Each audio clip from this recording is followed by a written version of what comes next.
Today, we're plunging into a really vital topic for anyone in the markets, doesn't matter if you're new or experienced, mastering trading psychology.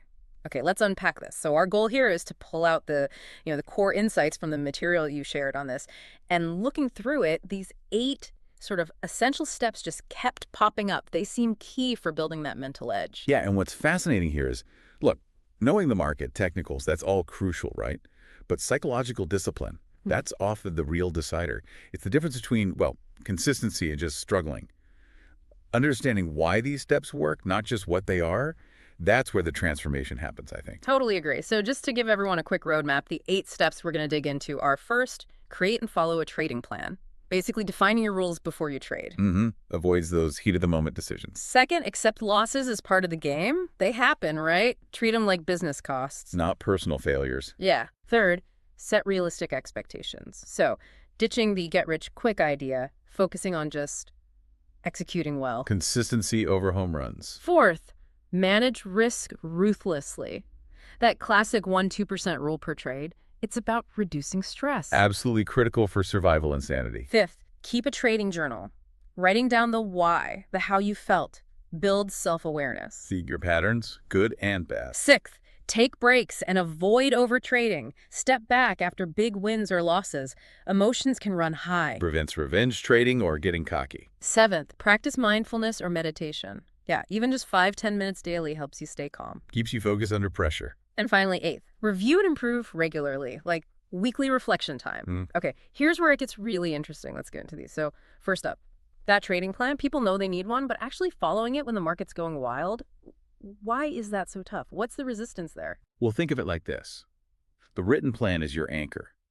Without it, you're just reacting. It forces you to lock in your entry, your exit, your risk before the trade happens.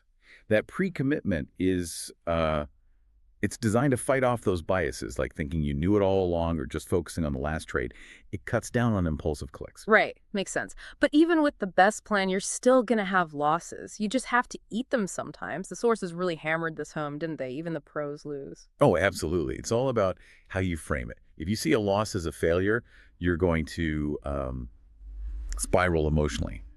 But if it's just a cost of doing business, like rent or supplies, it changes everything.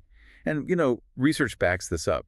Traders who fixate on losses, they're way more likely to start revenge trading, trying to win it back fast, usually making things worse. Which leads straight into setting realistic expectations, doesn't it? The market isn't, a magic money machine. Focus on doing things right consistently, not on how much you made today. Exactly. Getting rid of that lottery ticket mindset is fundamental. It takes off so much pressure, the kind of pressure that makes you do stupid things. And it also helps fight that overconfidence you can get after a few wins. It's about playing the long game, not chasing some impossible spike. And a massive part of that long game is ruthless risk management. Like you said, that 1-2% rule. Why is that specific number so important? It's kind of the sweet spot. Risking only 1 or 2% of your capital on any single trade, it just dramatically lowers the stakes, the stress. When one trade can't wipe you out or even hurt you badly, you're less likely to panic. It protects your capital, obviously, but it also helps counter loss aversion, that powerful fear of taking any loss, which can paralyze you.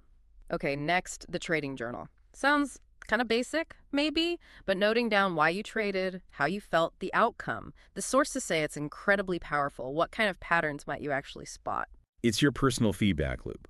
You start seeing things not just in the market, but in yourself. Like maybe you get anxious when volatility spikes, or maybe you get sloppy after a big win. It highlights your specific emotional triggers. And once you see them, you can work on them. It's data analysis for your own head, basically. Builds discipline. And sometimes discipline means just stopping, making a break. It's so easy to get sucked in, isn't it? Win big, feel like a genius, lose big, desperately want it back. Stepping away seems key. It really is. Overtrading is almost always driven by emotion, not logic. Taking breaks lets you reset. It stops that revenge trading cycle after a loss and stops you getting, overly confident and reckless after a win.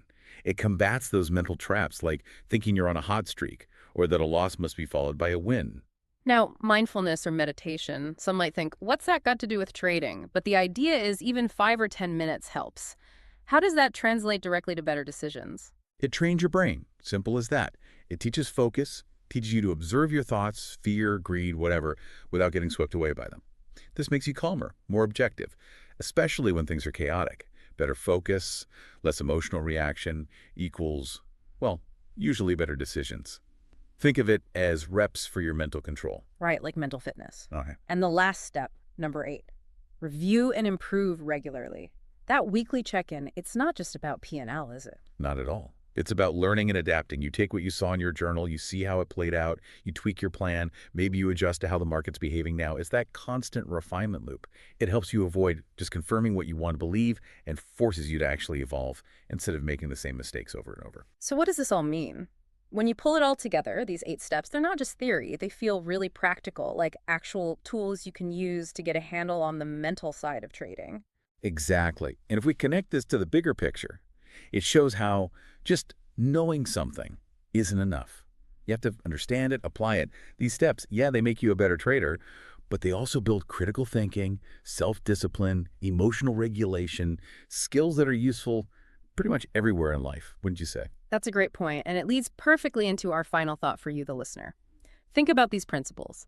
Discipline, managing emotions, constant learning, self-assessment. They're crucial for trading, sure, but where else in your life could you apply them? Any situation with high stakes, quick decisions, maybe even high pressure, worth mulling over. See you next time on The Deep Dive.